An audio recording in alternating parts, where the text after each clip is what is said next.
somebody to hold my hand. I need somebody here with me. I need somebody to help me. But all they can do is just listen. That's what he was saying. Listen. Nobody can help me. Nobody can help me but the Lord. Prison ministry is a must. I've been doing this for 42 years, I believe it to be the case. I received some letters from the prisons. I was totally uninvolved, although there were a lot of people I knew who had been to prisons. But I learned a great lesson. They needed me, and I needed them. Sumter Correctional Institute. We went there. I like going because of the men.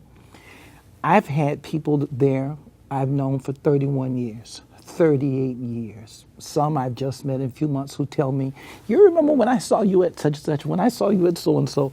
But Sumter has been this friendly atmosphere, but it also has something else that gets me.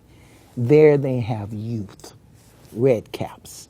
And these kids are up to 18 years old. They may be 15 years old. The fact that I wasn't in there, you know, because growing up in the rural neighborhood of South St. Petersburg, I mean, there could have been a lot of incidents that I could have been involved in that would have pushed me further into that life or would have caused me to, you know, go down that wrong path and to do something that, you know, would dictate my life for a long time. And as I sat on the other side of the pews in the chapel, I just couldn't do anything but, you know, glorify God, because that could have been me over there. Each one of those young men, when I look, I see that could be my son. In fact, once I'm inside, I really lose myself, and I know that I did not birth that child, but each one of those young men become my son. So when I'm standing there and I'm speaking out to them, I got to speak to them like a mother. I want them to understand that I love you and God love you, and just give yourself to God. They're young, and I really do get all emotional because I have grandsons that's in jail right now. I would love to just be able to reach over there and hug them and tell them, don't be afraid, it's going to be all right. And I can't really do it physically, so I try to do it spiritually.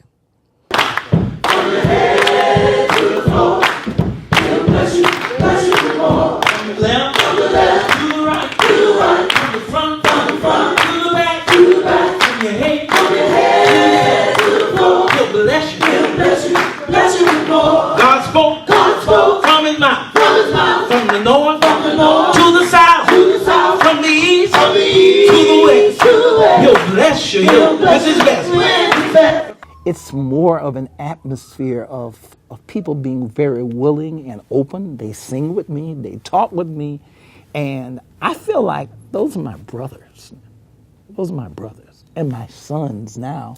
When I first went, I was like the son to many of them, the men that were there. And they would say, hey, young fella, such and such, we're glad you're coming. And now over the years, I've become the father and the grandfather. The prisoners were engaging. They were wonderful. I mean, they engaged every single aspect of you. They asked you questions. They wanted to know about your life story, and that's something that I wouldn't have expected. I mean, I expected me walking into this big gymnasium, all these mean, mugging prisoners, and I mean, you know, people who had a lot of problems, and they didn't really want to talk. But it was a polar opposite. I mean, joy, happiness, love. I mean, I felt like I was at home, amazingly. The whole thing is a very spiritual experience. Human beings connect on so many levels, and sometimes we only connect eye to eye or ear to ear, but we need to connect spirit to spirit. How will we give these men, take them from where they are and give them another reality, that they actually feel like we're not in prison at this moment, that we're living, I can be myself. And I tried to provide that openness, and that's what I felt there in that chapel. These guys were looking they were open, the older group. The younger group, it took a little time, but by the time Brenda started testifying, those guys started laughing. They got so involved. I just loved it. You feel like we are an opportunity for them to connect, and they are our opportunity to hear what's going on in the world and with our youth.